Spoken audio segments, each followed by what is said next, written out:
All right, check 1, 2, check, check, check. This is channel 1, audio coming in, check, check, check. Okay, thank you, bye.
Thank you.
Basically, wait, see,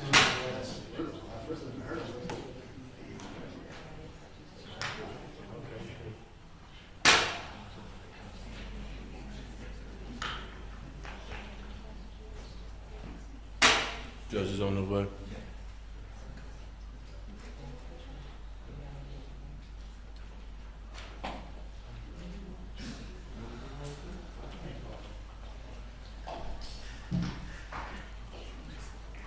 cool. Thank you, man. I'll let you know when we're done.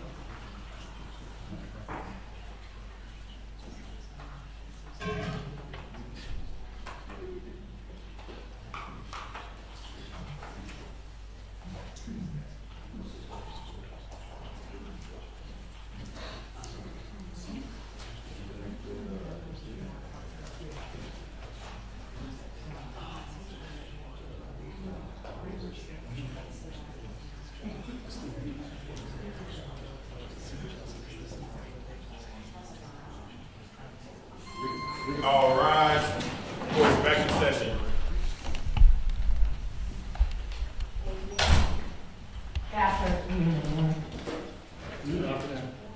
All right, I apologize for the delay.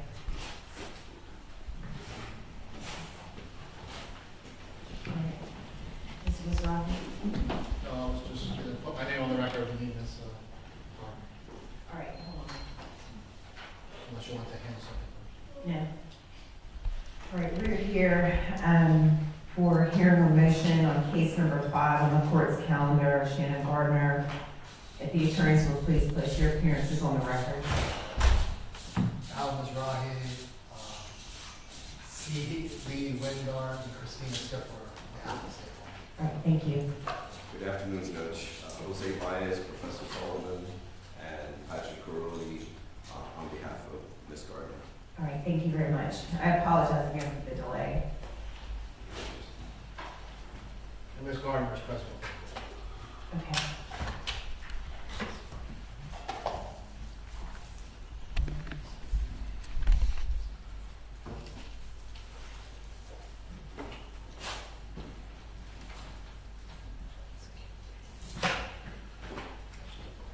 Are there any matters that we need to take up prior to going forward with the hearing? Not before we go forward with the hearing, Your Honor. There are some housekeeping matters I want to bring to the court's attention. Okay. Judge, I previously given you our exhibits that were marked. We are substituting exhibit L as in Lima. There should be a copy on your, courtesy copy for the court, on your, and then we are adding P and Q. And so there should be copies of those with an updated index for the court. I've discussed it with the state. I believe there's a stipulation as to admissibility through alpha to Papa A through P, and we'd ask that for the hearing they be admitted as defense exhibits 1 through 17. Mr. Mizrahi, do you agree? Agreed. All right. All right, A through P will be marked sequentially as defendant's exhibit, what is it, 1 through? I'm sorry, Judge, it should be through Q. Okay. I'm sorry. P. Yeah, I know, it's still 17 though. All right, A through Q, 17, 1 through 17, for purposes of the hearing. And Judge, I've discussed it with the state and we're gonna invoke the rule for the purpose of the hearing. Okay. Do you have any witnesses? We've informed our witnesses they're outside. Our first witness will be Ms. Stiffler, and I've been instructed that she can remain in the courtroom once her testimony. Yes, Judge. And Judge, we have no witnesses to call in the hearing on Ms. Gardner's behalf. Okay. All right, so, all So what we got? We're going to call Christina Stiffler now. right, thank you. Ms. Stiffler? May you solemnly swear or affirm the testimony you give will be the truth, the whole truth, and nothing but the truth, so help you God. I do.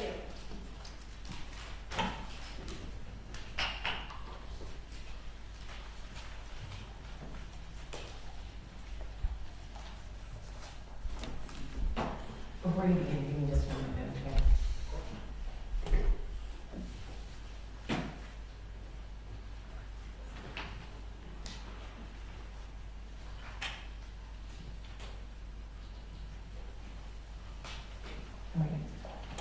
it please the court? Yes, thank you. Please state your name for the record, Christina Stiffler. and what do you do for a living? I'm an assistant state attorney. And are you the lead prosecutor in the state v. Shanna Gardner? I am. I didn't put this on the record yesterday, but could you detail for the court the amount of time approximately that you've put into the investigation of the case? I've been on the case since the date of the homicide, and I've worked on it daily since then, so over 2 years. Is there anyone in the state attorney's office that remotely has your understanding of the facts and circumstances of this case? No. calls for speculation. No. Is there any ability for anyone to quickly gain the knowledge that you have in this case by reading the police report? In my Same objection as to what other people can do. Sustained. Oh. I want to turn your attention to the meeting that you had with Judge Corpula. Was there an agreement with the state of Florida and Shanna Gardner's counsel about the searching of cell phones? Yes. And was that you would not be looking for any kind of attorney-client privilege information? Yes. And were there procedures put in place to ensure that that did not happen? Yes, there were. Was there ever an order for the court for that to happen? No. Then search warrants were obtained for the iCloud information with regard to Shanna Gardner's cell phones, emails, things like that, correct? For her iCloud account, yes. That's iCloud. Why was that done? We were looking for evidence based on our investigation up to that point that Ms. Gardner might have evidence on her iCloud that had been deleted from other sources based on statements of witnesses very close to her, as well as the wiretap intercepts of her and civilians speaking. We knew that there was possibly either ring camera footage, text messages with Mr. Fernandez, with her friends and family, potentially some financial information. So the search warrant of the iCloud was done after the search warrants for the cell phones? Yes, And done after the agreement? yes, based on our investigation when we extracted the phones and information we obtained during the wiretap, we knew we were missing evidence from her phones. Was the goal of that search warrant to discover any kind of communications between the defendant and her lawyers? Absolutely not. Did you become aware that the law enforcement officers were looking through the iCloud and then came across what they suspected was attorney-client privilege? Yes. And what did you do after you heard that information? I was notified by an ATF research specialist, Lindsay Butler, that they had been reviewing Ms. Gardner's iCloud return, that she observed a communication between an attorney and Ms. Gardner, and that she was concerned there were attorney-client communications on the iCloud. When she notified me of this, I told her to stop reading, to have everybody on the team delete the iCloud information they were looking at, and to take the iCloud return to the Secret Service to have it detainted or filtered so that those communications could be removed.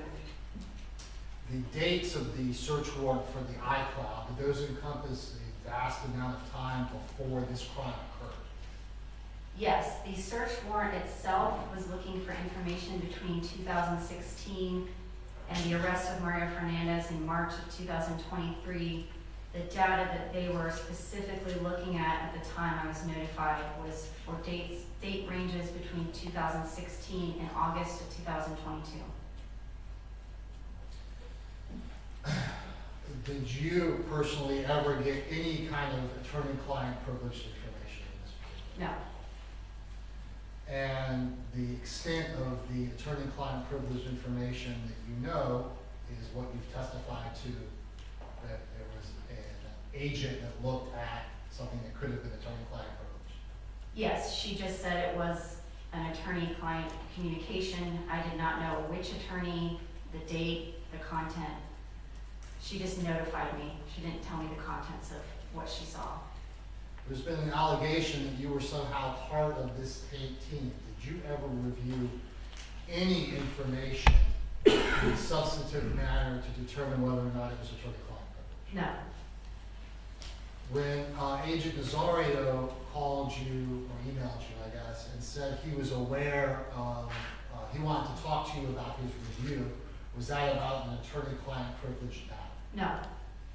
And what was his question? He had completed an initial review of Ms. Gardner's data to filter out attorney-client communications. He was doing a second review, and he had, in his opinion, taken out a communication erroneously. He wanted more information about the individual recipient or sender on the other end of the communication with Ms. Gardner to, I guess, make sure that his opinion was correct. Because he had been provided lawyer names. Yes, defense counsel for Ms. Gardner at the time, the Bedell firm, and Dreiser Hill for Mr. Fernandez had provided the state attorney's office and law enforcement with a list of attorney names, email addresses, and phone numbers that we provided, or Jacksonville Beach Police Department provided to the Secret Service. And The communication was not any of those individuals. who was it? It was an individual named Kim Jensen. She's a close friend of Ms. Gardner. And then, so you informed him that she was not subject to the attorney-client privilege. Correct. He advised me that he would want more information about who Kim Jensen was, and I advised him she is not an attorney. She's a quote-unquote civilian, non-affiliated with the law firms, and a friend of Ms. Gardner's of many years. Did the search of the iCloud uncover evidence inculcating the defendant in this crime? Yes, Did it uncover evidence that was deleted from her cell phone? yes, And is that probative in the prosecution of this case? very, yes. Is there any information that you received with regard to attorney-client privilege that you intend to use or even saw in this case? I didn't see any, so there's nothing to use. That's all the questions I have. Thank you. Cross.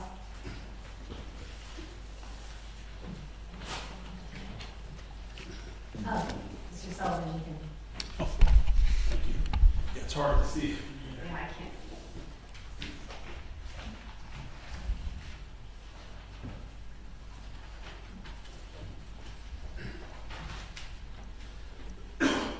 Turn your attention to the warrant from April 3rd, 2023 for the iCloud.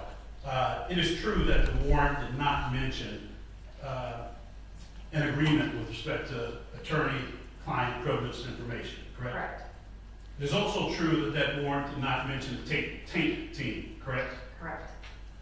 Turn your attention to a warrant for the Google account on the same day. It is true that that warrant did not mention an agreement with respect to attorney-client privileged information.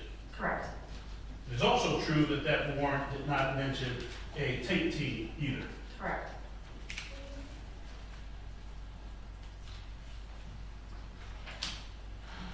With respect to, you do admit that in June of 2023, ATF agent Butler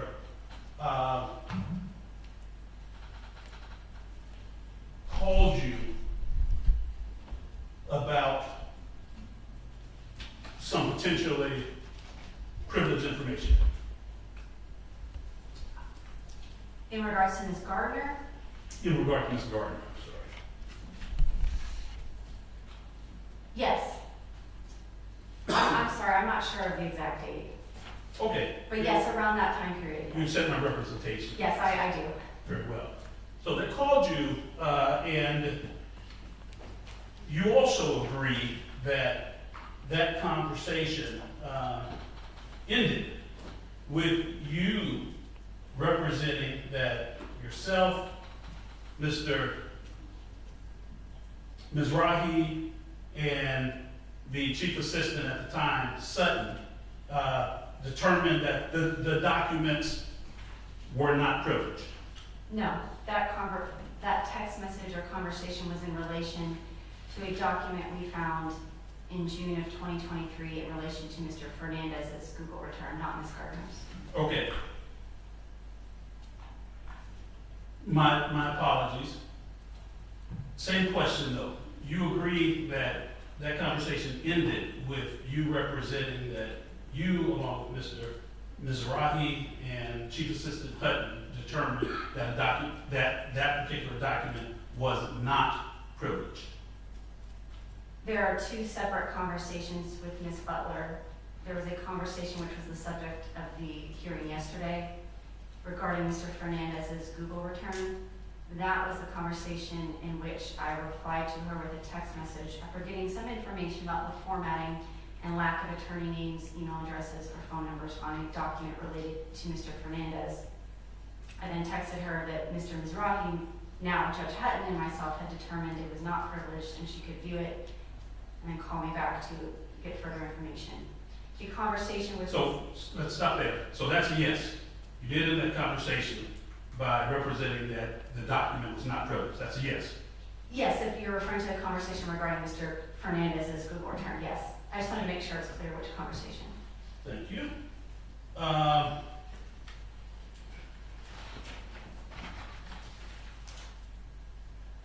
Finally, you will admit that you saw emails go around that contained information from the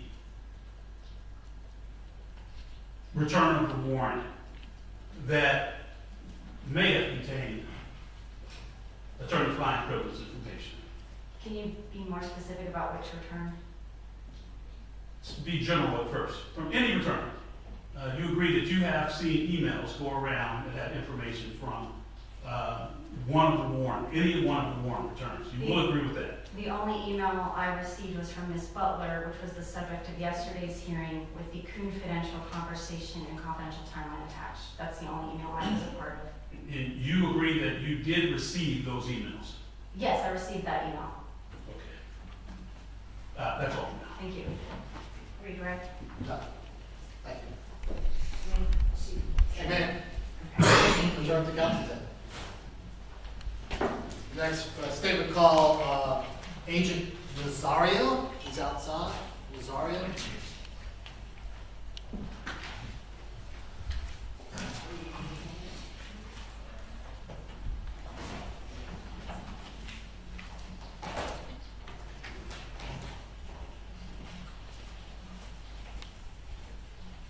All right, Agent, if you'll just come straight forward, please. Raise your right hand and be sworn in. Agent, do you solemnly swear or affirm the testimony you give will be the truth, the whole truth, and nothing but the truth, so help you God? I do. All right, thank you. This way. Watch your step as you approach. Thank you. If you just make yourself comfortable and adjust the microphone. Please call. Please state your name for the record. Angel Jose Nazario, What do you do for a living? work with the Secret Service here in Jacksonville. How long have you been so employed? I've been doing it for 32 years now. And what are your duties at the Secret Service? Right now, I am a computer forensic analyst, And how long have you been doing that? approximately 2 years. I want to turn your attention to your role in the state of Florida versus Shanna Gardner. What was your role in that case? I was initially doing the forensic analysis of devices that were brought to us, in particular the extractions of cell phones, and data from cell phones, as well as a watch, an Apple Watch. And what were you charged in doing? What was your duty? What was your role? Extracting the data, and later on as the tape review for any privileged communication. So how did you go about doing the tape review? Using the forensic software, depending on the type of data that we were using, it allowed us to use search terms as if we were looking for any sort of evidence. The prosecuting attorney provided us a list of names, telephone numbers, email addresses of defense counsel representing both defendants, and I utilized those as search terms for any items of the data that we were able to recover from the device. Did you review the content of the data that you were extracting with regard to the attorney names, numbers, things like that? The only thing I was really looking for was communication between the two via text messages and messaging, emails. Once I got to identifying any artifacts that meet the criteria of having those two elements, I really didn't see need for me to go any further as far as the message was concerned. Is that because you had been informed that the state of Florida didn't want any of that information? Objection leading. Sustained. Why did you do that? We were instructed to remove any privileged communication between the defendant and their counsel. Were you ever charged with reviewing communications between the defendants and their lawyers to determine whether or not they were? No. So basically you just put that stuff in the basket. Correct. Was there ever a time that Ms. Stiffler with the state attorney's office was in charge of what you were doing? No, sir. Was she marshaling the tape? No. You did reach out to her with regard to one issue. Yes, sir. Tell the court about that. During the course of the exams of the various devices that we had, I came across a message string that I had seen earlier on other devices. And I had initially removed them because to me it appeared to be privileged communication. Later on, I made a determination, wait a minute, I don't think this is one of the attorneys. And I reached out and said, look, I have a text message from the defendant and another person. I don't think this is an attorney. I don't think this is privileged communication. Do you agree? She said, that's not privileged communication. And the witness was not one of the lawyers that was given to you? No. So erroneously, you had put it aside, thinking it was a lawyer, but it wasn't? Initially, yes. Did you have any other, given any other direction from Ms. Stiffler with regard to your work in this case? No. Homeowner? Yes.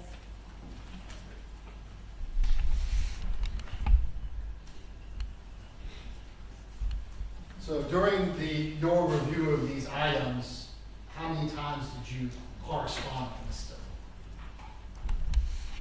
While doing the actual team review, I think that was the only time I know that we spoke on other occasions unrelated to the team review. That's all the questions I have. All right, cross-examination.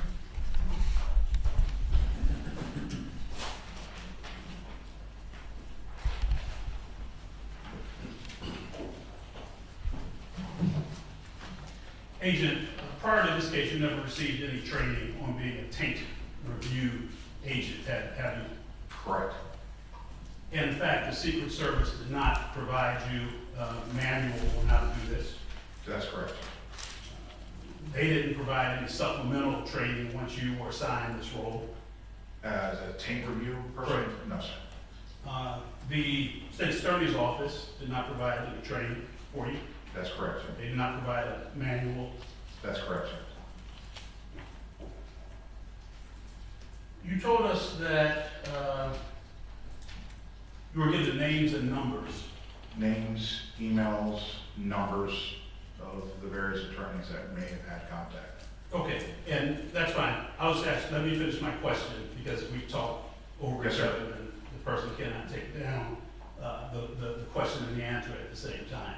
So you agree you're given names of lawyers, right? Yes, sir. Telephone numbers, Yes, sir. emails, Yes, sir. and your testimony is that that's all that you search for, For the team review process, yes, sir. tank review process. Now, you told us that you called Ms. Stiffler on one occasion. Specific to the team review, yes, sir. You gave a deposition in this case on February 13th, 2004. Do you remember that? Yes, sir, I did. It was a Zoom video conference. Yes, sir. It lasted from about 1:30 to 3. That's correct, sir. You took an oath at that time, Yes, sir. and you swore to tell the truth, Yes, sir. and you tried to tell the truth. Yes? I told the truth, sir.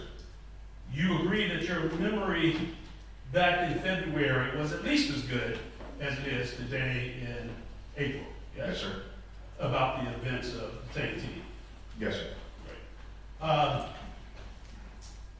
Page 54 of the deposition. May I approach, Your Honor? Yes. I'm going to show you your deposition. So, I'm going to read this. Question: did you ask Ms. Stiffler taint questions? Answer: I believe I did, in trying to clarify whether a communication was considered taint or not, or tainted material, or privileged communications. Did I read that correctly? Yes, sir, you did. Same deposition. Question: did you record the times you spoke with Ms. Stiffler with respect to taint questions? Answer: no, I did not. Did I That's read correct. that correctly? Yes, sir. And please, let me finish the question so she can get both. So I read that correctly.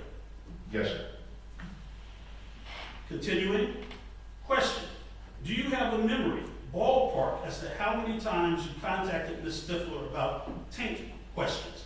Answer: it may have been twice or 3 times maybe. It was pretty clear what I needed, and it was more of an opinion when I asked her about a communication. Did I read that correctly? That's correct, sir.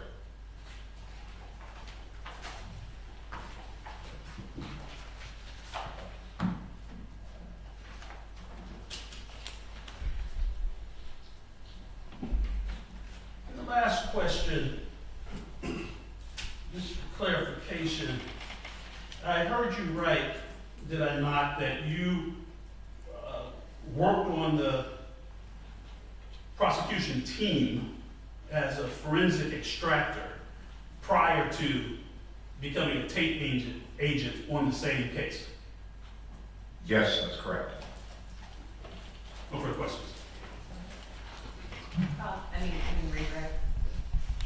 Would you explain the deposition versus your testimony? Sorry, sir. Could you explain the deposition impeachment that the defense counsel tried to do? Your testimony here today? We had several conversations. To me, every conversation with regards to anything with this case, I count when we had the deposition. We've had several conversations. The one that we actually had specific to a taint question was the one I discussed. Is that what you put in your report? Yes. That's all the questions I have. Brief reprocess on this last point. Okay. Referring to your deposition at page 55, may I approach? Yes.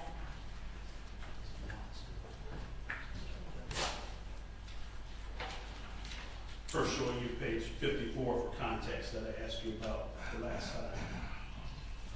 In deposition at page 55,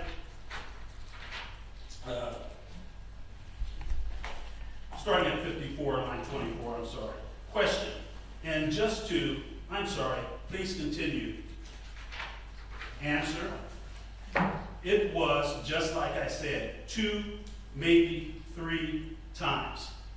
Question: and just to close the loop on this, by taint questions, you mean questions about whether a particular communication was or was not privileged? Answer: that is correct, sir. Did I read that correctly? Yes, sir. Thank you, Your Honor. No further questions. Any witness be excused? Amen. All right, thank you.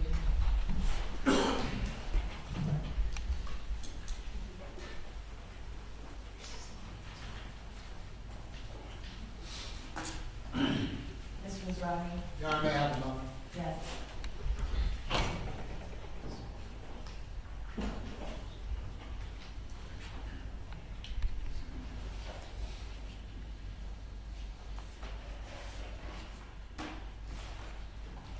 Your Honor, we have another evidence.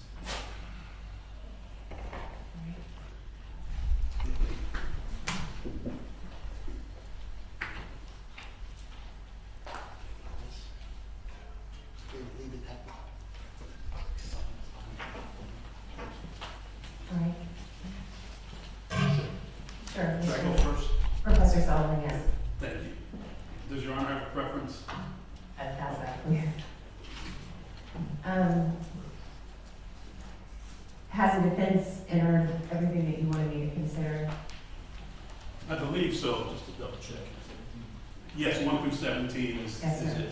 All right.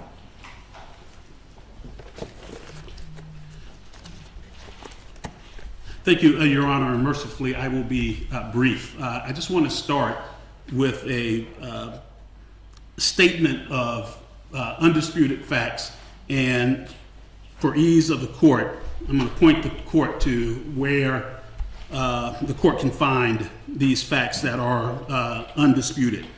We do know that by February 6, 2023, the prior law firm represented Ms. Gardner, and the state's attorney's office was aware of it.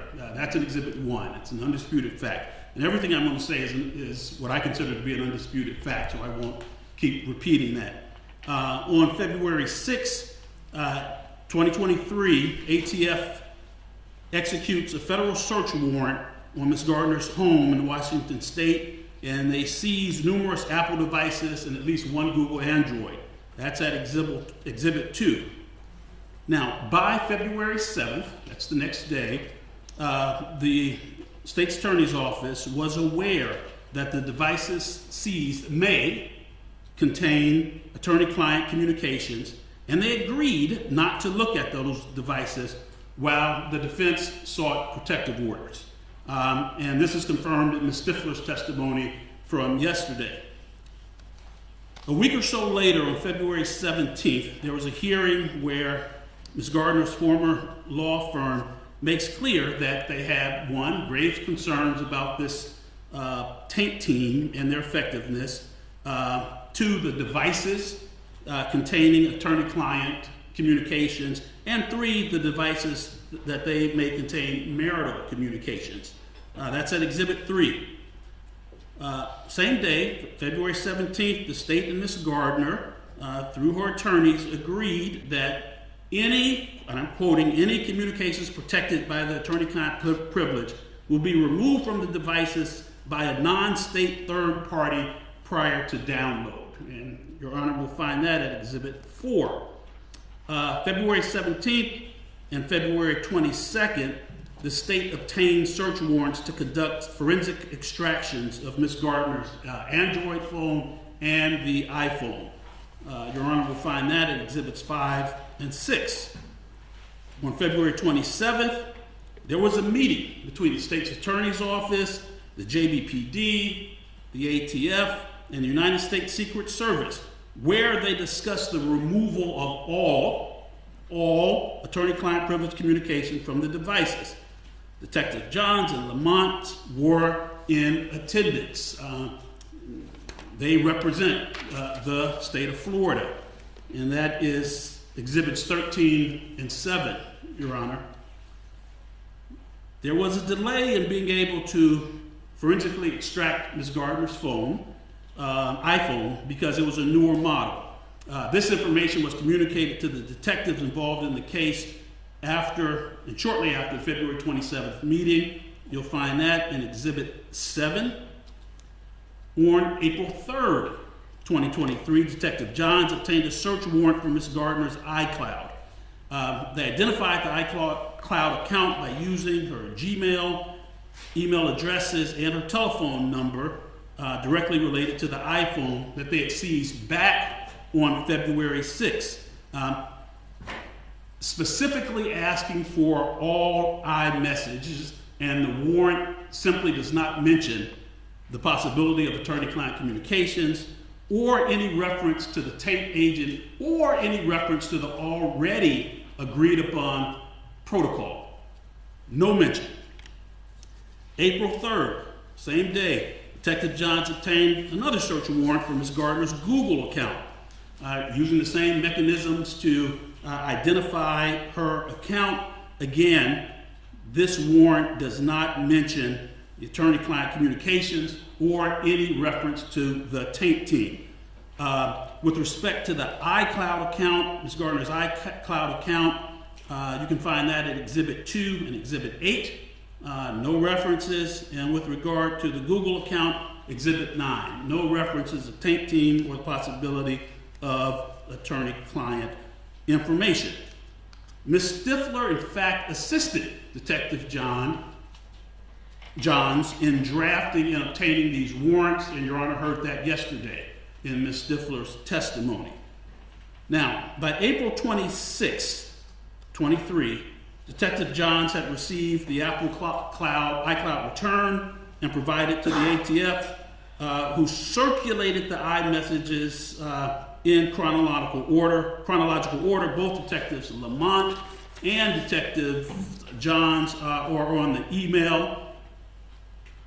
Importantly, this is at Exhibit 10. Importantly, I'm sorry, Your Honor. This is at Exhibit 11.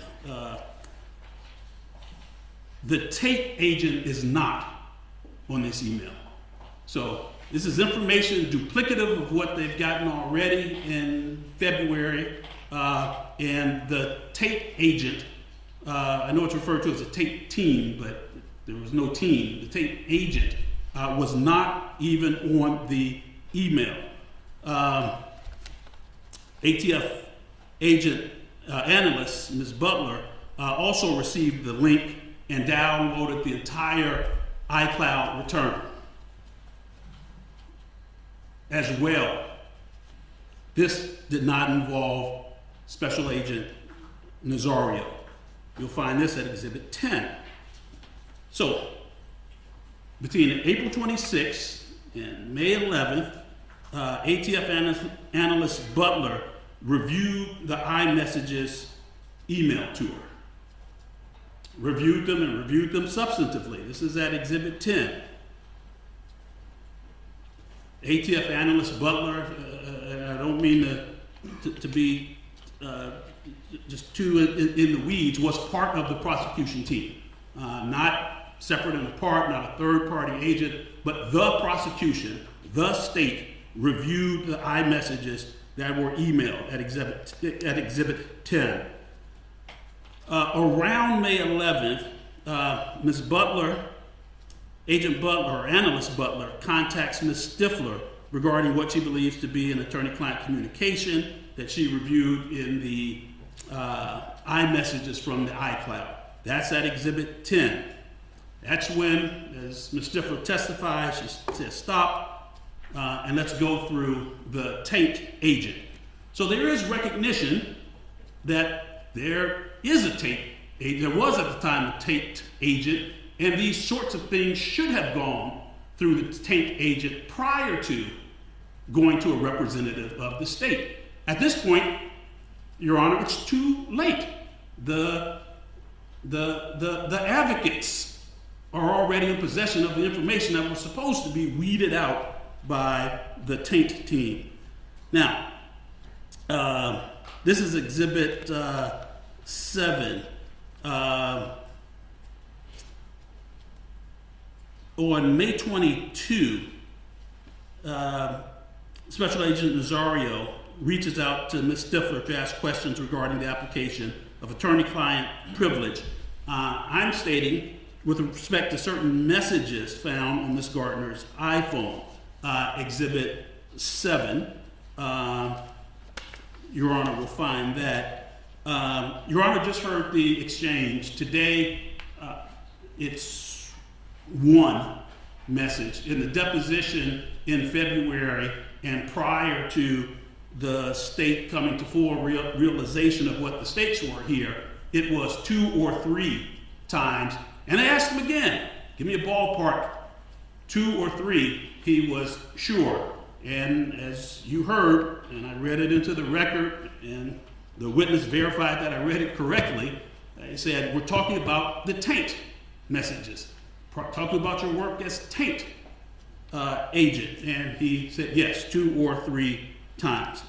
Now, despite the concerns raised during the review of the iCloud without it going through the taint agent, in June of 2023, Analyst Butler begins reviewing the iCloud returns prior to Agent Nazario reviewing them, Exhibits 15 and 16.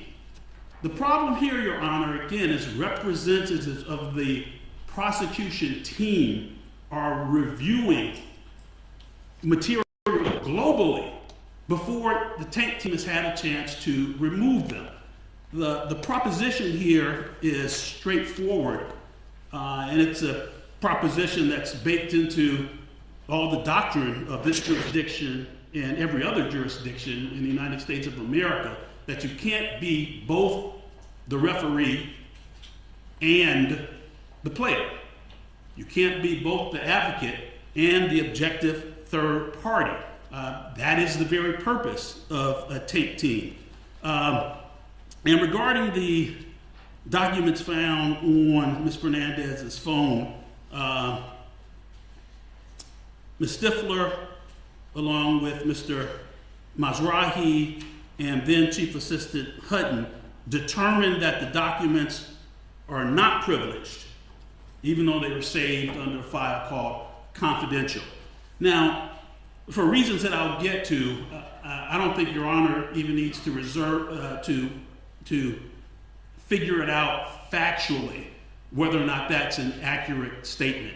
I would just say, as I stand here, I cannot figure how one determines something is not privileged without some basic understanding of the substance of that thing.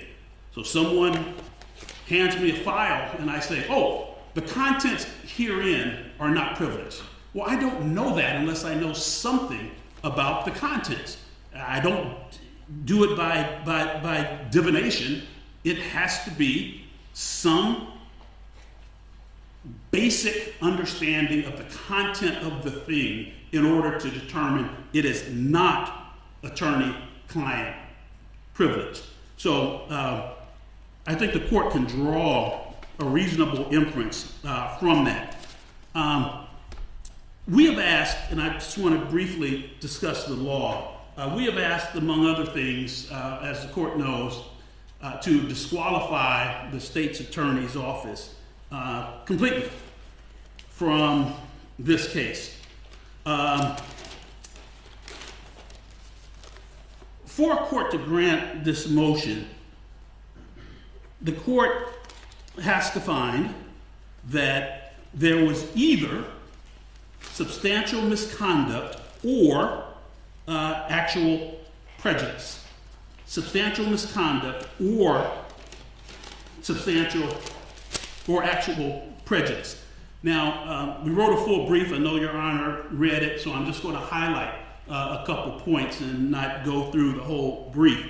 But in the Downs case, Downs against Moore, 801 Southern Record 2nd 906 from the Supreme Court of Florida, we find this proposition at 914.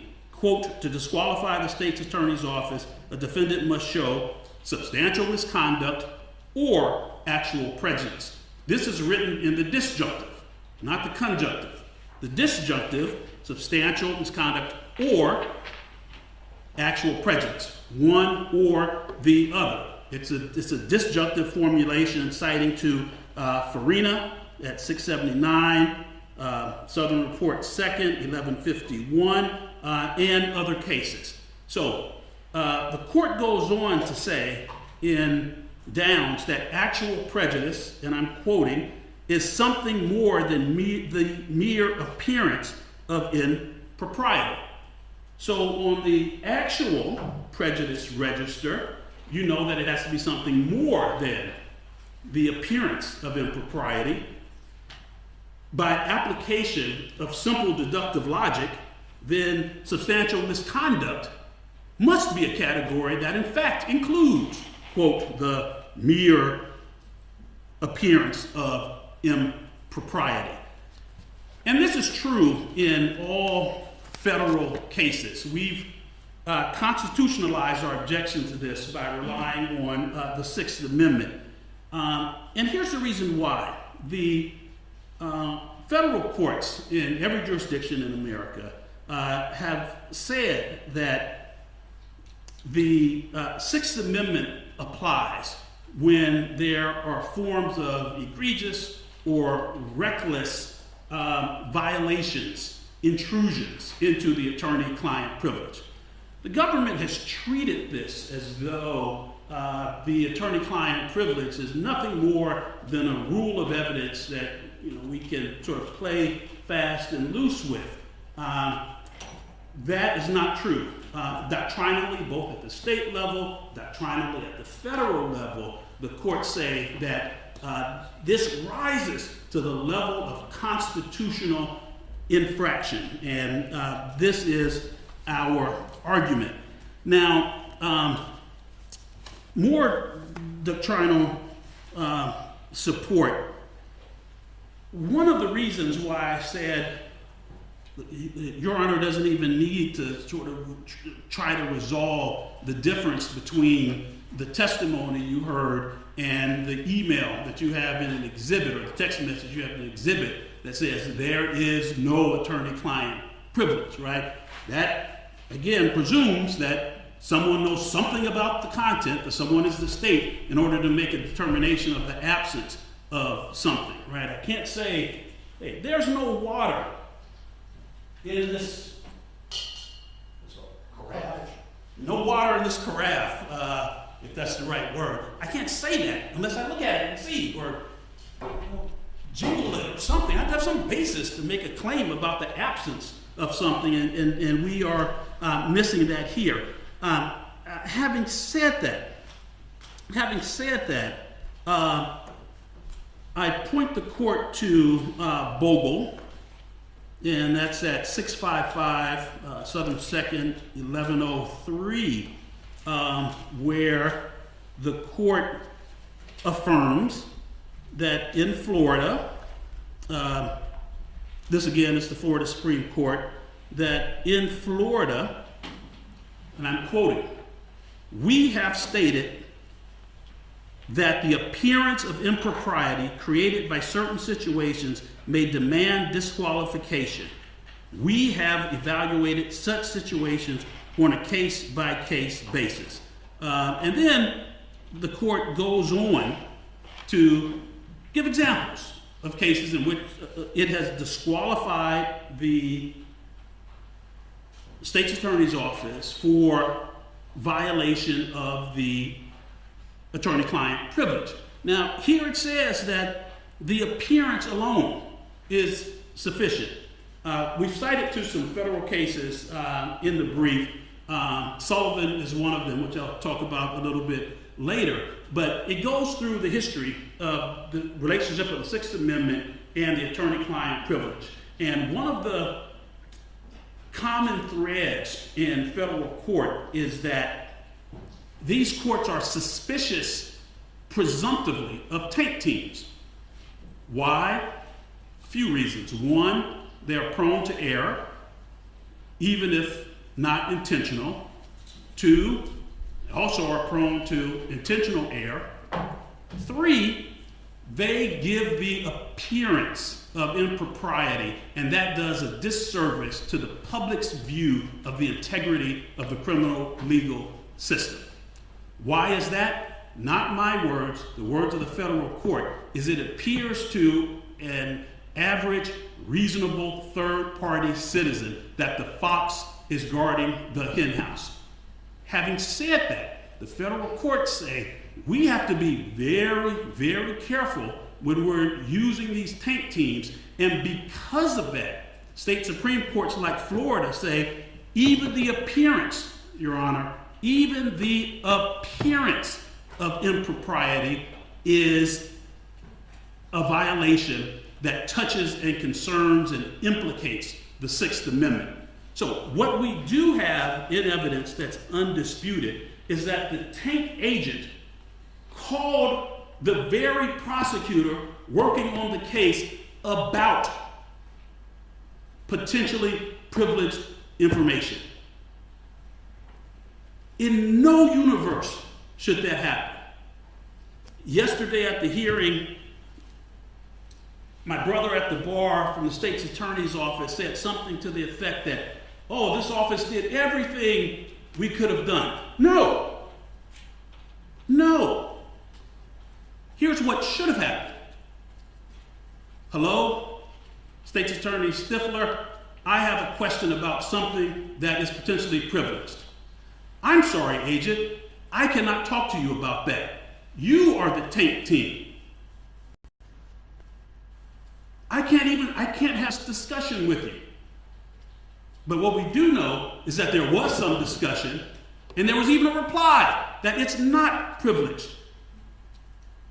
The advocate cannot be the one that's making the privilege determinations. That flies in the very face of the 100 years or so of attorney-client protections and its relationship to the Sixth Amendment and all the jurisprudence therein.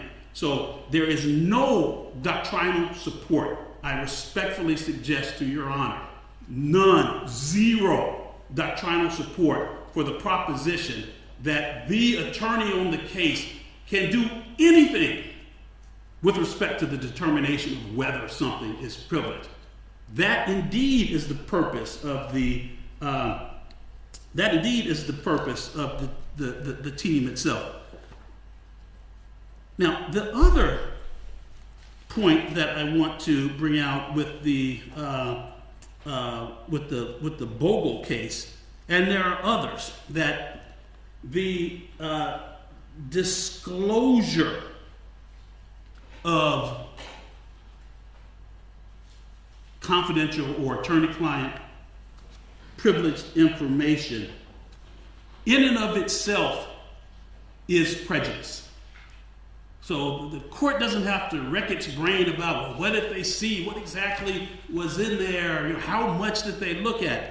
Doesn't matter. The disclosure itself is enough to trigger the protections of the Sixth Amendment. So let us look at Castro, for example. Castro Supreme Court case,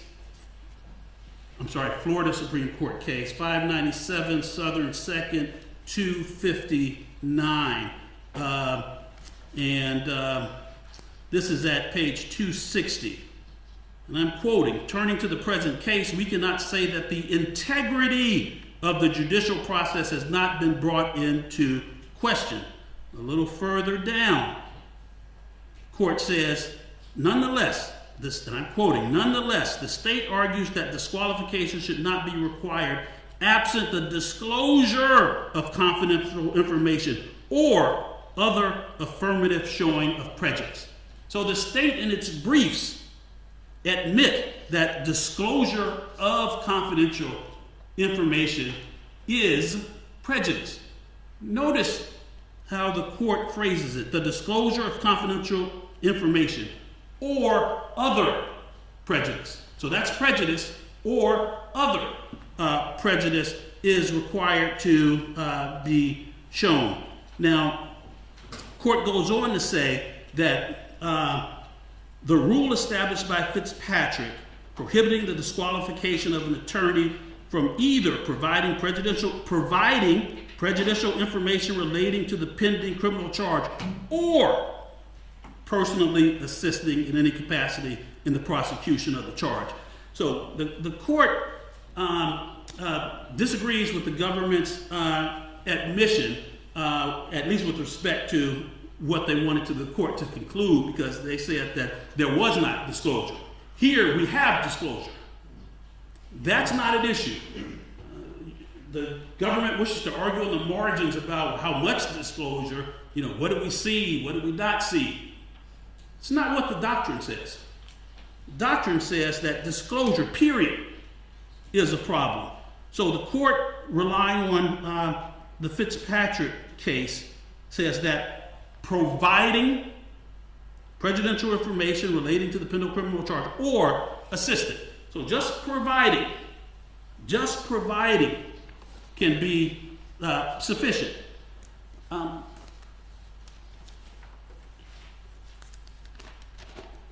So this is the analytical framework that I respectfully suggest that the court deploy in its analysis when thinking about the case. And I'm relying as persuasive authority on a case called Sullivan. A very strong name already, so it's a good start. It's a good start with this case. It's called Sullivan, and it is from it's a United States District Court case, because as I said, we've constitutionalized this objection, and I hope this is not the case, but this is may have to get resolved in the federal courts at some point. But it is at 2020 Westlaw 1815220. And it's an order granting in part the defendant's motion to suppress or to exclude a bunch of electronic data that was provided to the prosecution. So in the Sullivan case, Your Honor, here are the facts briefly. Some of it's technical, and I don't know all the names of this, but there was a data withdrawal of some electronic data, just like in this case, from iCounts and iClouds and so forth. There was some subset of that information that the taint agent could not figure out how to open. So the taint agent then, instead of Googling it or whatever and figuring out how to open it, classified it as non-privileged and gave it to the prosecution. Right? Now, the prosecution, by simply doing a Google search, figured out how to open it. And the process was to forward it to an iPhone, and then you could open it on the iPhone. The evidence was that the prosecution never did that. And the court said, I will grant that the prosecution never followed through and did that. But Sullivan says that it really doesn't matter, because once the taint team forwarded this information to the prosecution, that implicated Sixth Amendment concerns relative to the attorney-client privilege. So what the court ruled was that the government, in effect, seized privileged documents. And that's when the taint team emailed it, right? Just like in this case, when things were emailed to detectives, to prosecutors, the government was in the vocabulary of Sullivan, constructive possession of what may well have been attorney-client privileged information. Sullivan rules that that is a no-no. A little more eloquently, the court says that basically the fact that the government took possession of this information alone, that fact alone, is sufficient to attach liability, one, and to sanction, to impose a sanction on the government. Basically, the reasoning is if it didn't, then, and if there is no sanction, then what is to stop any prosecutor from just gathering up a bunch of putatively protected information and deciding whether or not they're going to use it, whether or not it's attorney-client privileged, whether or not it's helpful to them? The Sullivan Court and other federal courts, and the cases are cited therein, say that's not how it works. There has to be a wall. It has to be some sort of third party that's not in communication with the prosecutors. You can't have them emailing stuff over and around and through the wall. This is very important, Your Honor. In the Sullivan case, the court admitted that the defendant was not prejudiced in the traditional sense. No prejudice, but the sanction was that we're going to suppress that entire subset of documents that were pulled out. So these iMessages that were pulled down, we're going to suppress those because of, in the court's words, and I quote, the reckless and grossly negligent, end quote, conduct demonstrated by the tank team.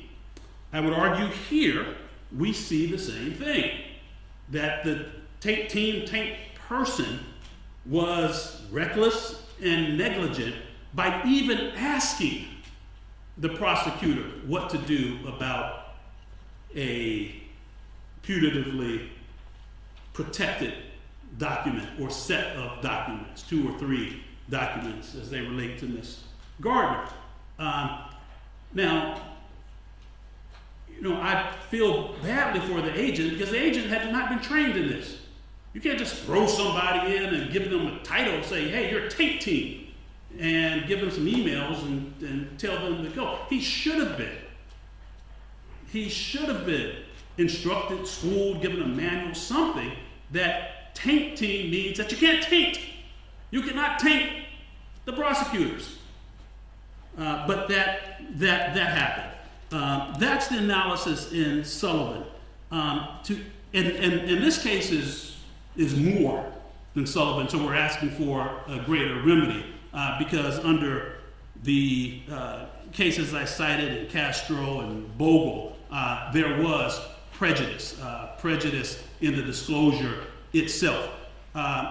This is very consistent with, as Your Honor knows, with other Sixth Amendment jurisprudence, and specifically I'm thinking of Strickland against Washington and its progeny. As the court knows, the progeny of Strickland divides Sixth Amendment ineffective assistance of counsel into 2 lines of cases. The first line, you have to show some form of actual prejudice, but the second line says there are certain things that are tantamount to not having a lawyer at all. And we, the Supreme Court, U.S. Supreme Court, says we don't care if there's a showing of actual prejudice. We presume prejudice.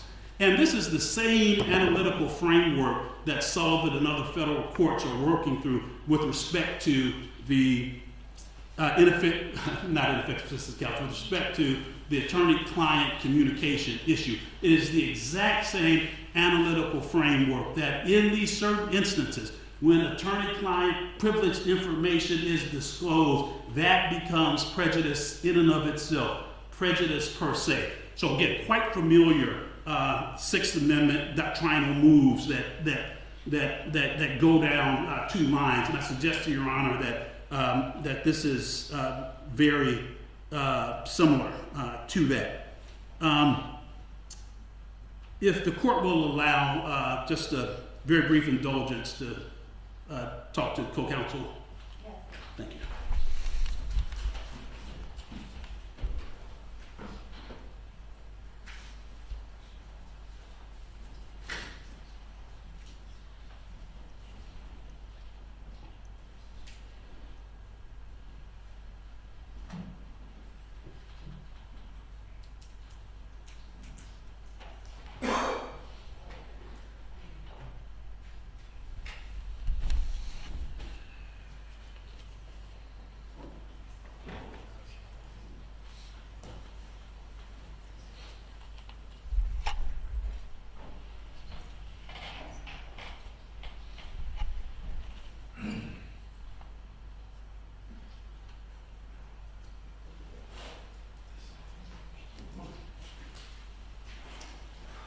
So, Your Honor, to be clear on just a couple things where it may not have been clear on.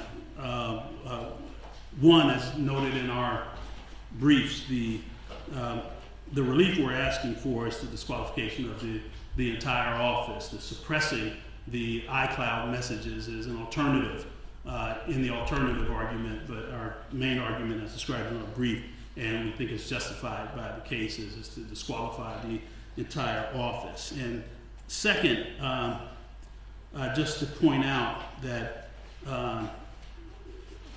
by Ms. Stiffler even answering the telephone, and this is uncontested, following is uncontested, several times from the tape agent, again, gives this appearance of impropriety. And that's how we get to, on either side of the ledger.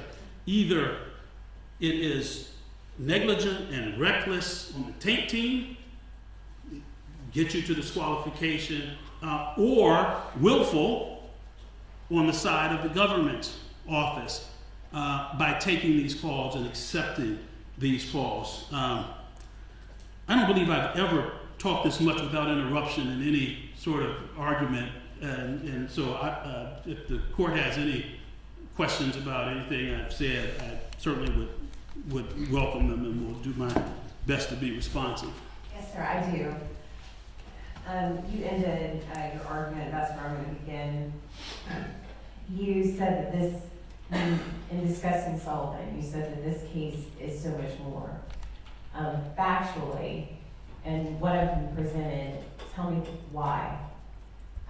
Because I understand the disclosure issue, but why do you believe this case presents something more than what happened in Sullivan, where they essentially did something similar, and it was just suppression by that court? Because the state's attorney's office made a substantive determination as to whether this information was privileged or not. That did not happen in Sullivan, and that strikes me as a difference with a distinction and with meaning. Okay, so I'm gonna stop you there. That's based on the text message that was sent from Butler to ASA Stiffler, and then that was sent back. That was my understanding from the Fernandez case, and I know that you've adopted the pleadings Yes. of the Fernandez case. Tell me, number one, if you believe I have the authority to kind of wrap these two together in that way to then disqualify on Ms. Gardner. Number two, do you believe this court's decision would impact, if I disqualify hypothetically on Fernandez, that I would then have to disqualify on Ms. Gardner because they've been joined by the state of Florida? So to answer the first question, of course Your Honor has authority to do that.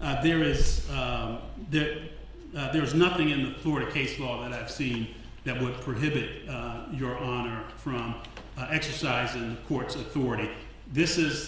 I'm making another constitutional issue. This is under the Fifth Amendment, and this is the court's supervisory power when there's been a constitutional violation. So that's the technical basis for the court's authority to exercise its supervisory jurisdiction. As to disqualification with Ms. Gardner specifically, here it is, Your Honor. We don't have, and the court doesn't have, everything that was disclosed. I would ask the court to credit the deposition testimony of the Secret Service agent who said, I called on 2 or 3 times about these events. And there we have exhibits that show you, and I'll get the exact exhibit numbers. There are emails flying around, Your Honor, that office, 3, 4, 5 different people on it that contain the information in dispute. That is enough there to show the disclosure as regards Ms. Gardner. That is enough there to show the negligent and or reckless behavior by the tape agent who just simply did not know any better because he wasn't trained, and admitted even picking up the telephone and having the discussions with respect to both people are sufficient, because if nothing else, it gives the appearance of impropriety. And the test there is a reasonable third party.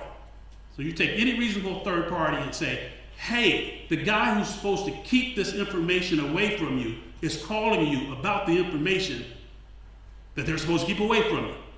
So, I mean, lawyers talk like that, but the standard is for a reasonable third party. Does that present the appearance of a conflict such that it would satisfy the integrity of the criminal legal system and the perception of the court? What are the...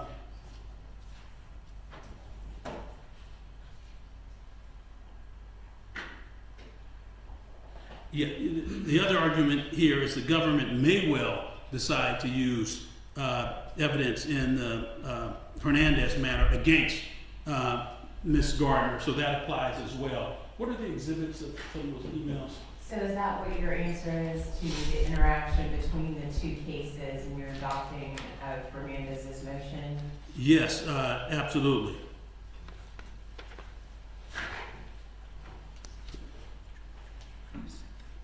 Yeah. Okay, so number 11, yes, 11, that's when there was a string of emails, Exhibit 11, going around the office. That's your disclosure. At the time, April 27th, they knew, it was back in February, they knew that there was a tape team or tape person established. Nonetheless, these emails went around. So yes, my answer to the question about incorporation is both Fifth Amendment supervisory power and the fact that this evidence, the evidence may bleed from one case to the other. That's certainly a possibility. And so the court can and should consider both cases. All right, thank you very much. Thank you, Your Honor.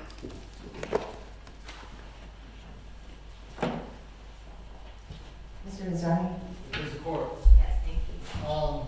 Through all of that argument, through everything that we've seen in this motion, there is not one case in any state court, any federal court, that even remotely stands for the proposition that if a state of Florida or a government entity has, through a lawfully issued search warrant, knows of the fact that there may contain attorney-client privilege, that possession of those items is grounds for the remedies that the defense is asking for. I appreciate defense counsel's withdrawal of the remedy of the dismissal of the indictments, because that is obviously not appropriate in this case. And obviously, based on this hearing, are withdrawing that from their motion. So the question before Your Honor is whether or not the state attorney's office, and specifically Ms. Stiffler, should be, I guess, what the only thing they asked for is a disqualification of the entire office. And there is no support in the law anywhere for what they said, or you would have heard it. What the court heard reminds me of something that is argued in college football over and over and over again. And it has to do with the concept of if A team beats B team, and B team beats C team, and C team is the national champion, then the A team is also the national championship because they beat the B team that also beat the C team. It happened to Florida and Miami years ago in the mid-'80s, where Florida beat the University of Miami, lost multiple games along the way, and then Miami became the national champion. So all the other teams that beat Florida claim they should be national champions as well. Their case law analysis is that. They are taking and picking and choosing lines for particular cases that don't have anything to do with this case. This is not a constitutional Sixth Amendment issue, and they're quoting 3850 and Strickland law. There is no authority for a situation with the facts that the court has, which is that Ms. Stiffler was never provided, no one in the state attorney's office, frankly, no one in law enforcement ever read the substance of any attorney-client communications in this case.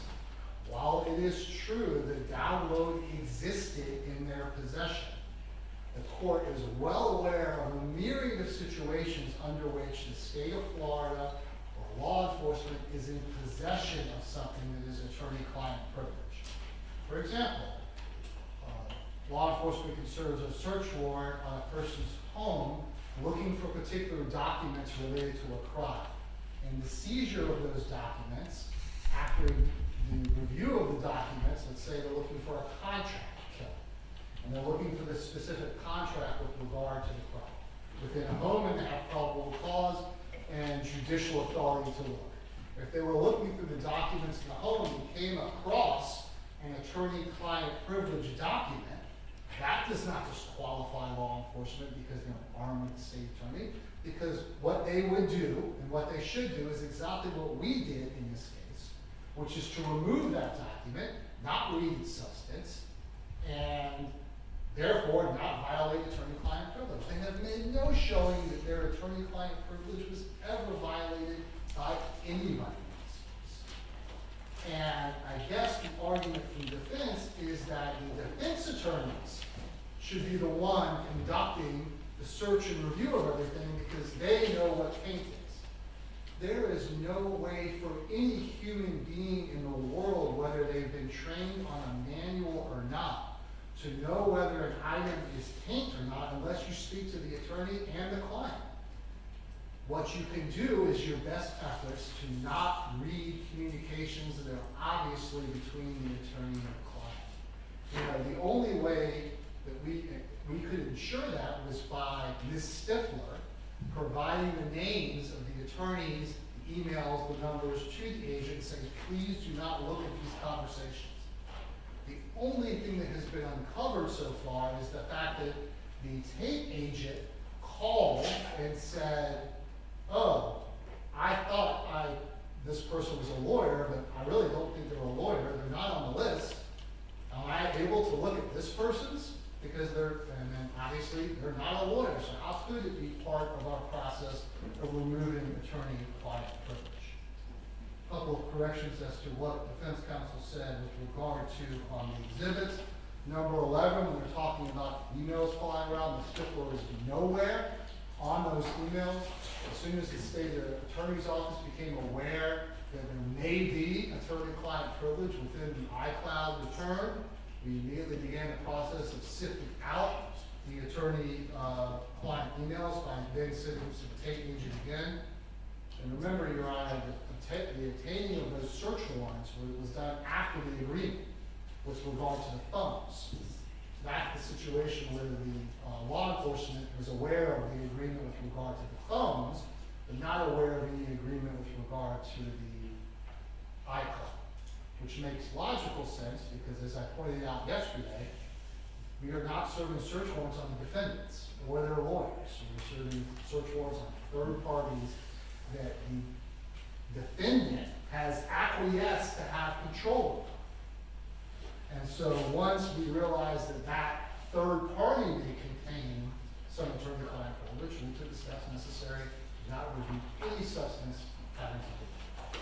I also would like to point out that although I thought Agent Nazario was very clear his under testimony here today, that he did have multiple conversations with Ms. Stiffler, but that the only one that addressed a specific question about a specific piece of evidence was the one with regard to whether or not text message or email was to a lawyer, and that is actually documented in defense number 14. So within defense number 14, his report indicates that that was the conversation. So that actually corroborates his testimony. And certainly him saying 2 or 3 times is not indicated in his report, only the one time is indicated in his report. Regardless, there was never, as his testimony always said, that he never discussed the substance of anything with the state attorney's office. So unless the court has any specific questions, there is no support anywhere in the law for the defendant's requested remedies, and we ask the court to deny the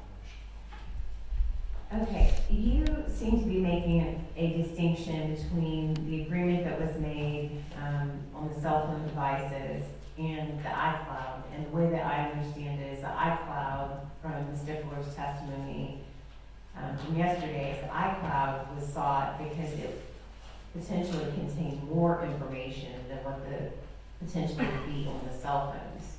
It could contain deleted information from the cell phones, correct? Okay. There would be, I'm sorry to interrupt, I have to explain that there would be no reason for us to think that the attorney-client privilege would be on the cloud, because why would you delete attorney-client information from your phones? They told us it was on those phones, we sifted it out, and then we're looking for the things that are substantive with regard to the investigation of the case on the cloud. So when we're looking for things that are substantive on the case involving the cloud, and then we see attorney-client privilege, we stop and go through the filter. Okay. It's just an explanation as to why law enforcement was looking before the filter process.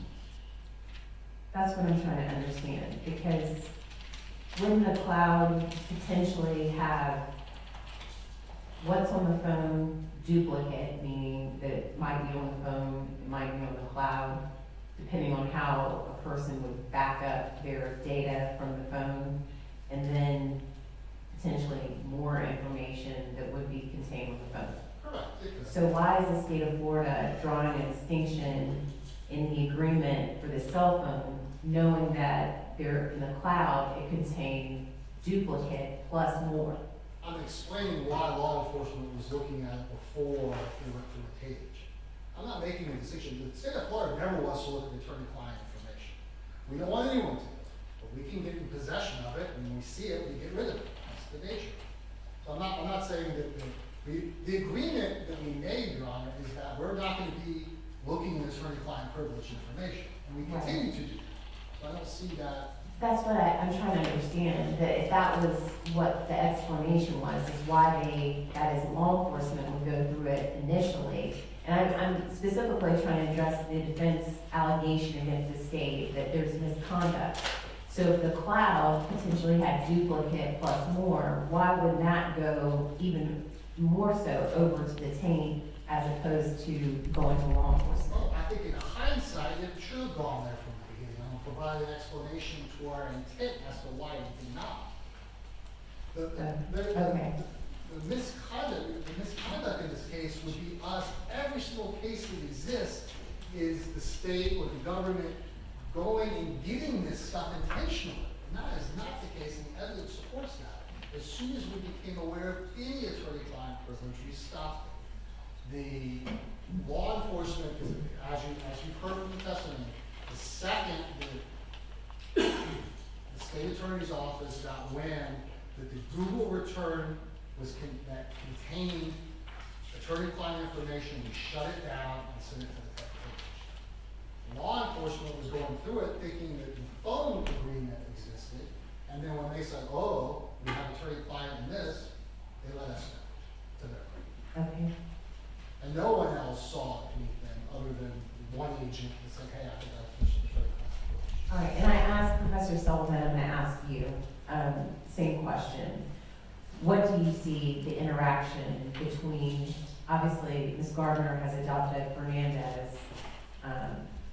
What do you see the interaction between the court's rulings in these cases? I don't have a specific case law research done on that particular issue, but my instinct tells me that they're joined. One goes with the other. Okay, so. If I'm able to supplement that, I will. Okay. Instead of Florida, but I think that they're joined by an indictment, and if we're picked off one, I think that we're picked off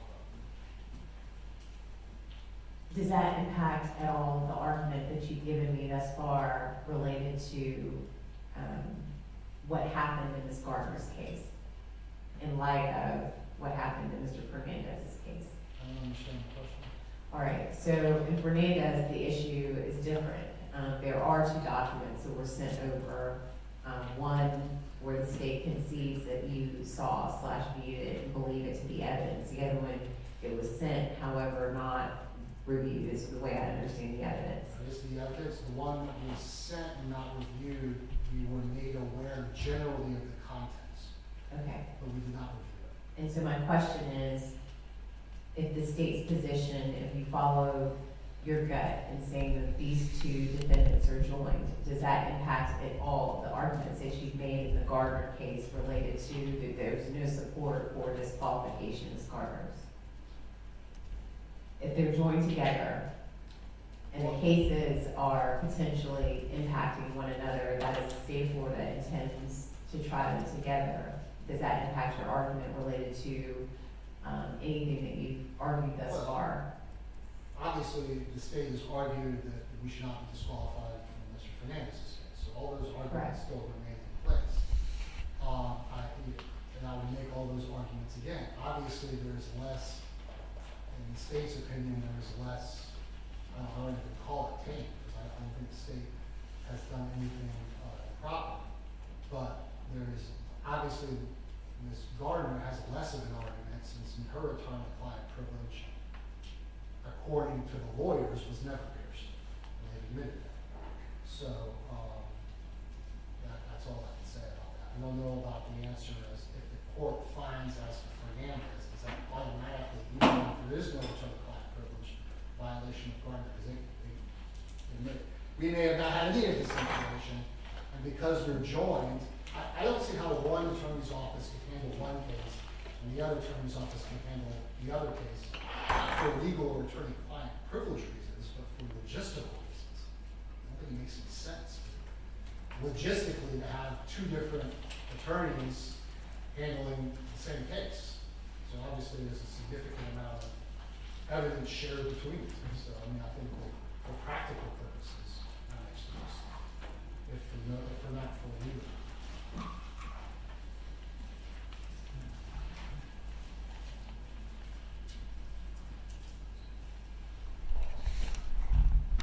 What is your argument related to the disclosure?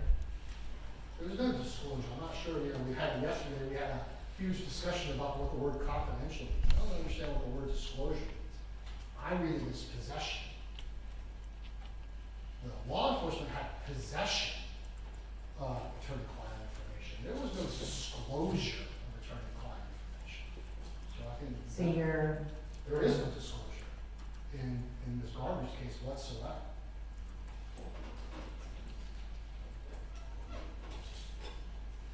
Asking questions of the state attorney's office about whether a person is or is not a lawyer, or informing the state attorney's office that communications between a client and a lawyer exist is not disclosure of attorney-client information.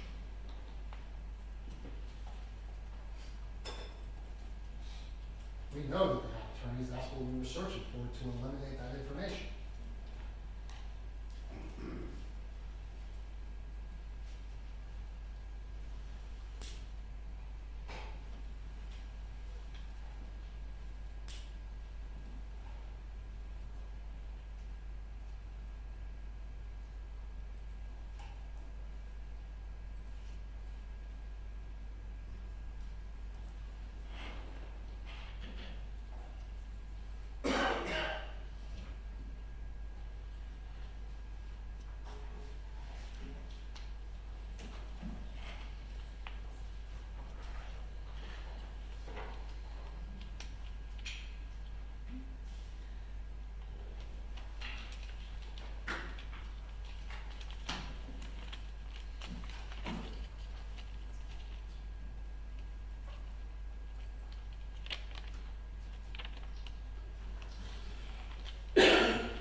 What is the state's response to the arguments by the defense that there was misconduct related to not following the taint procedures on that iCloud return?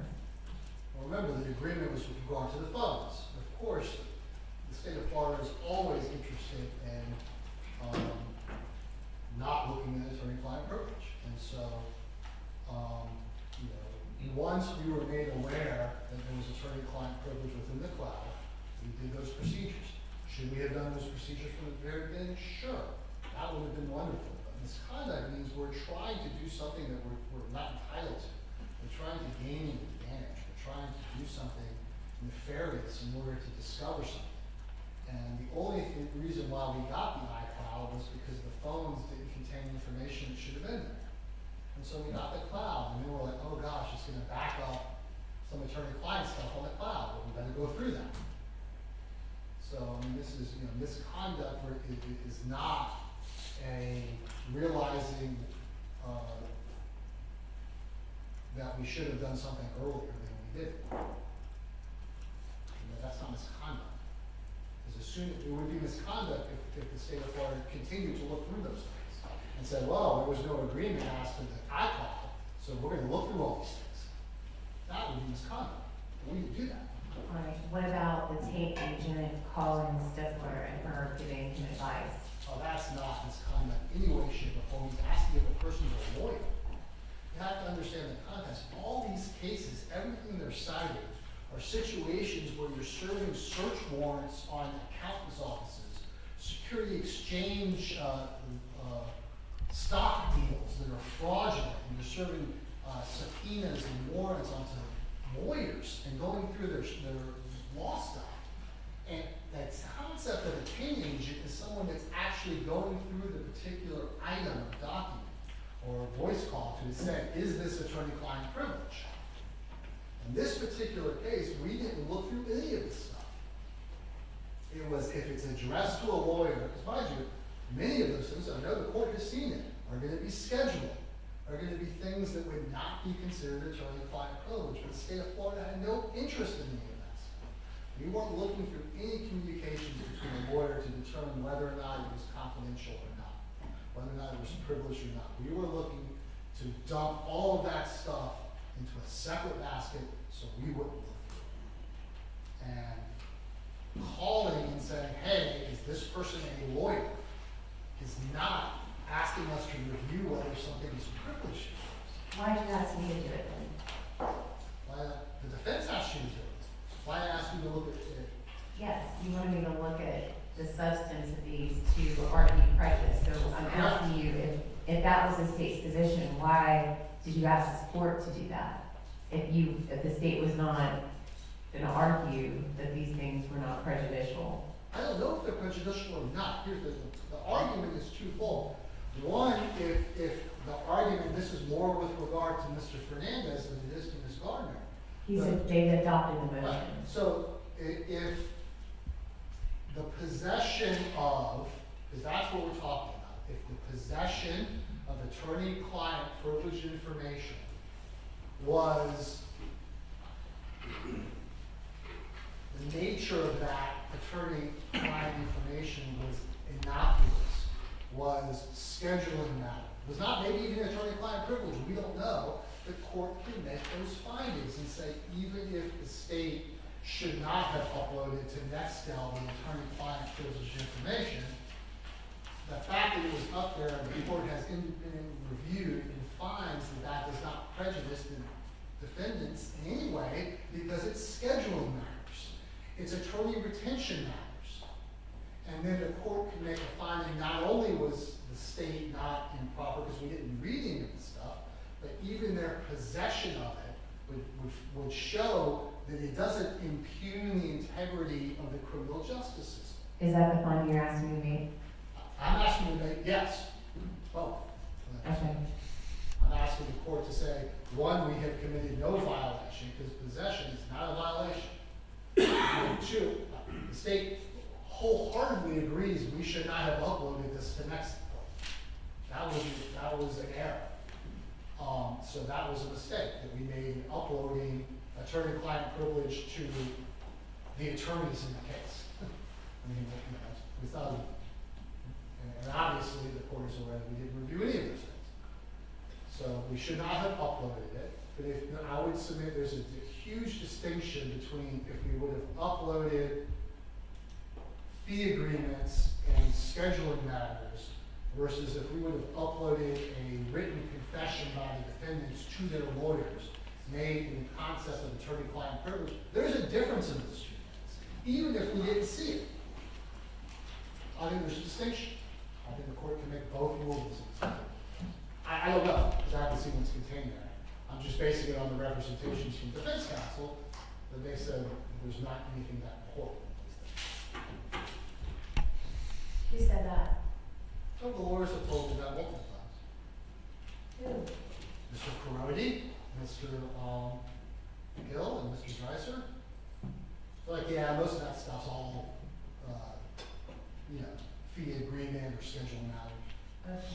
That's what, I don't know, I haven't seen it. And no one in the state attorney's office has seen it, other than what we've previously discussed. I don't know that to be true.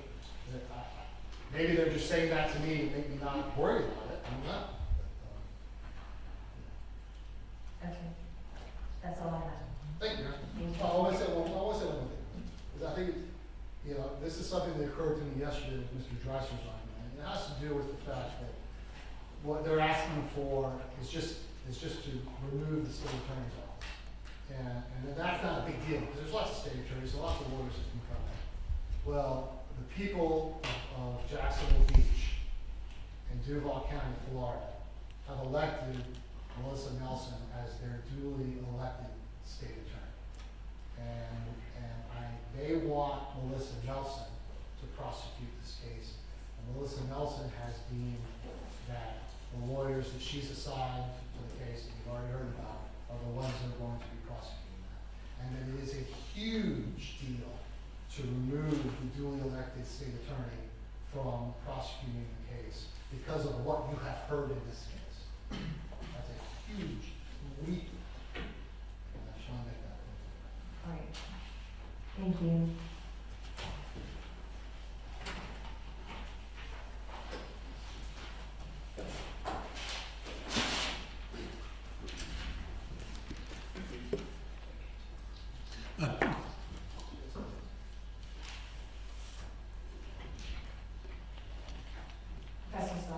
Thank you, Your Honor. Very briefly, I did not withdraw any arguments, and I want that to be clear on the record. The confusion may have been that I said Sullivan, meaning the Sullivan case. The court declined to reach the ultimate sanction of disqualifying the office and did lesser. You're still proceeding forward and asking for the dismissal of the indictment. Asking for everything we've asked for. I haven't withdrawn any arguments. I just wanted to be clear. But we've argued what we've argued, and there are several alternative arguments. And I won't belabor that, but I did not make that claim. And I'll be very brief, Your Honor. Number two, the government said that there's no support whatsoever in the cases for my propositions. Ironically, the government cited not one case in support of its. But there's one thing I can do, and that's read cases, and I am quite confident that if Your Honor reads Castro, Bogle, Fernandez, and Downs, that the court will, and Sullivan will see my position, and I won't repeat it. I'm unclear about the way in which, at least in this jurisdiction, the government makes representations. Government said all of my cases were about stocks and the SEC and nothing to do with these cases. And perhaps the government misheard which cases I cited. Downs is a murder case. Bogle is a murder case. Castro is a murder case. Sullivan is an IRS case, but I'm quite unclear the good faith basis upon which the government made the claim that all the cases that I cited were essentially financial crime cases and not opposite to what's here. The third point, very briefly, the government in its response seems to want to draw a distinction between law enforcement and the state's attorney's office. As soon as the state's attorney's office learned this from law enforcement, we did X. That completely misunderstands notions of unitary government. The law enforcement is part of the state. It is like coming in for a Fourth Amendment suppression argument and saying, well, the state's attorney's office didn't know anything about the police officer abridging someone's Fourth Amendment rights. Therefore, no sanction. That simply doesn't make sense. Law enforcement is part of the government. Every agency of the government is part of one government. And there was a long, uninterrupted line of cases, as Your Honor knows, both state and federal, in support of that proposition.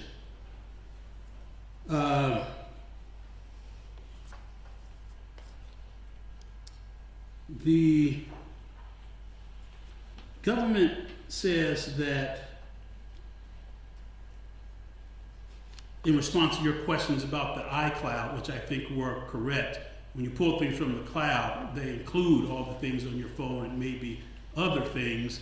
They said, well, we had no reason to know other things were on there. I would point out to the court, well, this was after the agreement was made that the government never asked us. I wasn't part of the case at the time, but previous counsel would have said, well, indeed, everything is up there. It should be subject to the Tate team as well. The government made two huge admissions. One, the government said that they were, quote, generally aware of the contents, end quote. The contents, Your Honor, generally aware of the contents, but he said we didn't read it. Well, someone reading the contents to you or providing a summative statement of the contents of attorney-client privilege makes no difference. That is an affirmative breach of the attorney-client privilege, and I would ask that the court hold the government to its admission. Second, government quite remarkably said the law enforcement had possession but did not look. If Your Honor reads these, I'm sorry, let me retract that. Once the court reviews the cases we've cited, we are confident that the court will come to the conclusion that that is the problem, that the state cannot be in possession of these things. That is what the Tate team is designed to do. The government said, Mr. Nazario, there's no way Mr. Nazario could tell which things are privileged. Well, there are two responses to that. One, either they or the Secret Service should have provided training as for him to tell. But second, and most importantly, he should have known one way not to talk about or review the general contents, to use the government's words, of putatively privileged material. One way not to do that is to go ask the government.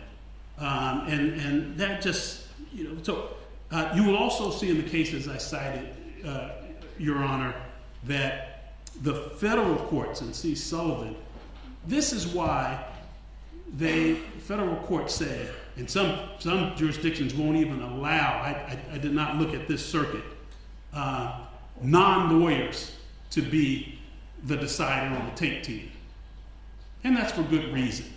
So Agent Nazario consulted a lawyer because he wasn't sure. The problem is he consulted the lawyer who was also the prosecutor on this case.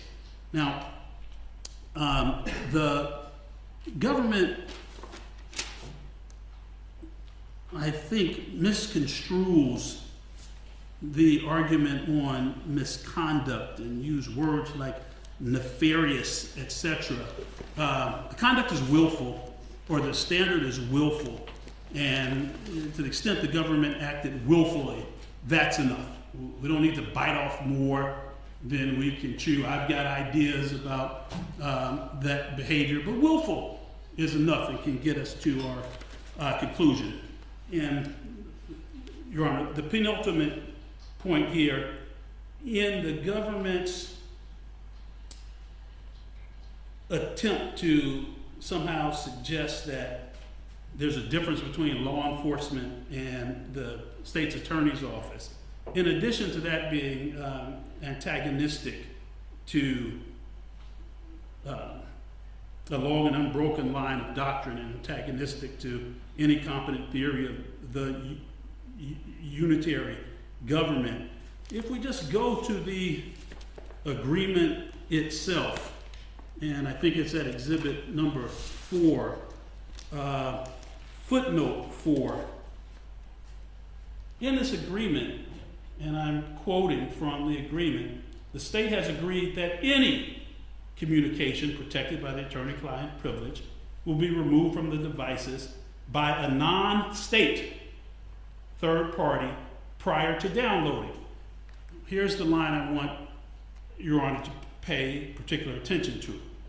It goes on, quote, "In this way, law enforcement officials will not be able to view the content subject to the attorney-client privilege." It specifically contemplated that law enforcement will not be able to view, not actually view, not look at, not be able to view the content. And this is because courts know, we know, the government knew at the time when writing this, that if you're able to view it, it's impossible to police whether or not they were actually viewed. So the tape team was set up so that law enforcement was not able to view it. This was February 27th. Everybody was there. State was there. Secret Service was there. ATF was there. And the police, which is part of the state, was there. I find it remarkable that the state seems to be implicitly arguing that the police department is not part of the state. They're somehow different from the state's attorney's office. And there's, for this sort of motion, I respectfully suggest that there's no doctrinal support for that sort of claim. So they all agreed that they can't touch the phones. Police would not have, law enforcement officials will, quote, not be able to view content subject to the attorney-client privilege. That's the string of emails. So the government said, well, the Stiffler wasn't on the email. Well, this agreement they signed, law enforcement, they were on it. They could view it. They would be able to view the content subject to attorney-client privilege. This expressly violates the very agreement that the state signed on to. So they got all this information and circulated it. We suggest reviewed it, but the court doesn't have to get that far.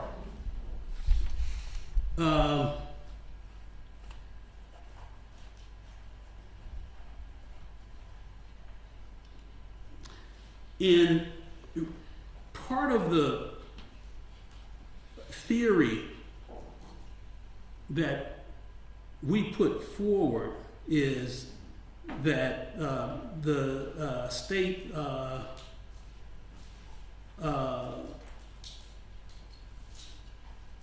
when one of the co-defendants was arrested, that the state was watching for a reaction that included whether my client would contact an attorney. So the government made a proposition that is incorrect under law, that there's no way the very fact of a conversation with an attorney is privileged. That's absolutely wrong. And it's wrong under Florida law because I've researched it and I can get it to the court. It's in a different context. But sometimes the fact of that someone retained an attorney is relevant and it is protected by the attorney-client privilege. When someone retains Ronald Sullivan, sometimes that is privileged because if you retain me, then you're in some legal criminal jeopardy most of the time, and pre-arrest, that may be something that you don't want to know. But the law's clear on that. The rules of professional responsibility, both in this jurisdiction and the ABA model rules state that in certain circumstances that may be the case, even if the general rule is to the contrary. So the sort of broad sweeping claims that the government makes here are not opposite, and I would just ask the court to kindly review the cases and to save Your Honor's law clerk some time and not to kill another tree, if I may approach the clerk. I'm handing to the court a copy of Sullivan, which I suggest is a good analytic analytical framework for the constitutional dimensions under the Fifth and Sixth Amendment, such that the court may. Apologize. Your Honor, it's been brought to my attention that while I was communicating with my client, the camera was zoomed in towards us while we were writing something, Okay, notes to each other. I would just like to bring that to the court's attention. okay. At what point, Mr. Bias? I was just communicating, we were writing, discussing just now. Okay. If the cameraman don't zoom in while they're trying to communicate, just, that is still considered private, even though they're whispering, so that's not to be broadcasted, okay? All right, thank you. All right. No problem. So that was it, Your Honor. I handed Your Honor Sullivan, which I think is a good analytical framework for the constitutional arguments that are implicated by violations of the attorney-client privilege that we have detailed. And I'd like to thank the court for its time and for its serious consideration of the issues brought forward. Obviously, if the court has additional questions. Yes, I neglected to ask. I asked the lawyers yesterday, based upon the pleading, how you view the violation of the agreement in context of your arguments. If there was a breach of agreement, how do you believe it impacts this court's finding? I think that a breach of the agreement is a separate, independent basis for the court to levy a sanction. So I think it's independent, and it also, in addition to that, I should say, it reinforces some of the constitutional arguments and is evidence for the willful standard for the court to both find a violation and impose a sanction, because it shows that these sorts of things were contemplated, but certainly not followed. Okay, and are you arguing that to the court as evidence of misconduct, or are you seeing that as something separate? Both. It's evidence of affirmative misconduct as well. So as an independent argument, I think the court can sanction based on that and find the sort of willful conduct, call it misconduct, but willful conduct based on that. And based on all the other arguments, the agreement is also evidence of the other argument. And by evidence, I simply mean just what, say, the federal rules say, that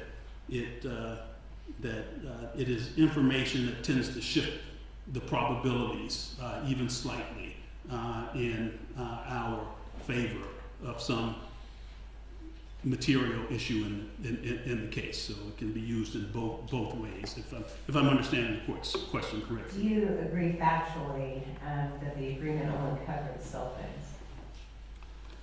Should it be extrapolated to the cloud? I think it should be extrapolated to the cloud. To say it only agrees applies to cell phones ignores that a cell phone is a vessel through which a host of electronic data flows through and is housed. Only a bit of it is housed on the device itself. Much, because of storage capacities, we all know and the government knows, is stored on the cloud. So to say that there is a distinction between the cell phone itself without reference to the information contained both in the cell phone and in the cloud that can be drawn immediately from the cell phone is to, one, misunderstand technology with respect to the cell phone, and two, is to articulate a definition so narrow as to border on the absurd. So I don't think that that argument is was well put yesterday. Okay. All right, thank you very much. Thank you, Your Honor.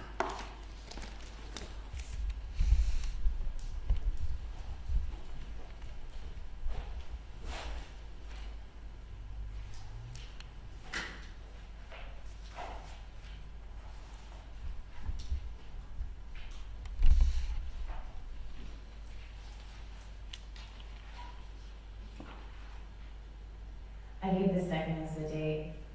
Is that acceptable? Yes, Your Honor. May 2nd.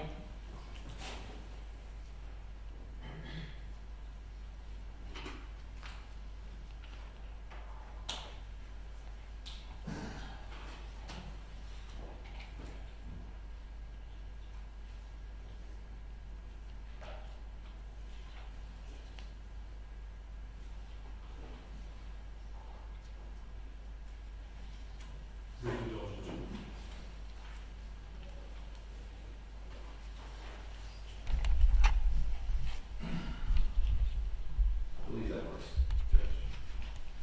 Do you need to check more? I'm fine if you need to. I've Do you gotten a want thumbs to- up from the office, but I believe it's good. It's certainly something, within Okay. the next 48 hours, I find something, I'll bring it to the board's immediate attention. Sure, thank you. All right, so the next court date, will be May 2nd, 9 a.m. We'll have a motion. Thank you all for your time. Court's adjourned.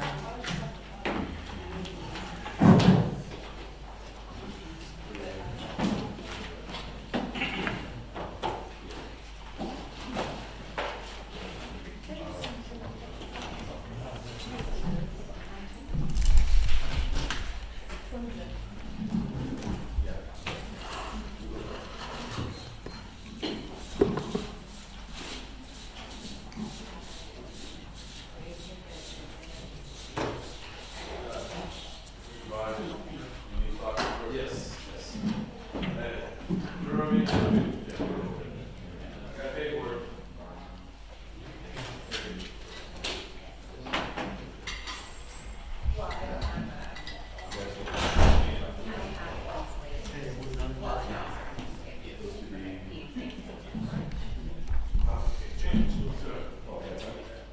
Can I run to the restroom real quick? Before I go back there?